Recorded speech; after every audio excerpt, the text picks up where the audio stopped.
तो गाइस आज की वीडियो में हम बनाने वाले पक्षियों के पानी पीने का कुछ जुगाड़ बनाने वाले हैं, क्योंकि जब हम जंगल में आते हैं और बहुत से पक्षियों को देखते हैं तो कोई तड़प के मर रहे हैं, कोई कैसे मर रहे हैं, और पानी पीने की व्यवस्था बहुत ज़्यादा कम। अगर हम सोच सकते हैं कि इंसानों को पीने के लिए थोड़ी टाइम पानी अगर ना मिले तो हम कैसे एकदम से सूख जाते हैं पूरे, तो सोचिए पक्षियों का क्या हाल होता होगा कि इनको तो घंटे घंटे पर पानी नसीब नहीं होता है।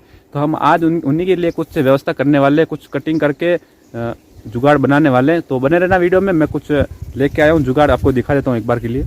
तो गाइस देख सकते हैं कि मैं एक साथ लेके आया हूँ मेटल का, इसको पीपा बोलते हैं राजस्थान में, तो पता नहीं आपके लैंग्वेज में क्या बोलते हैं, कबाड़ जो भी बोले। हम इसको कटिंग करके चारों तरफ से बनाएंगे और फिर उसमें दाना पानी ऐड करेंगे। तो देख सकते हैं इसकी कटिंग के लिए मैं दो लेके आया हूँ, इसको प्लास बोलते हैं और एक कटर बोलते हैं, दोनों में साथ में लेके आया हूँ, कटिंग करने वाले हैं। तो बने रहना वीडियो में,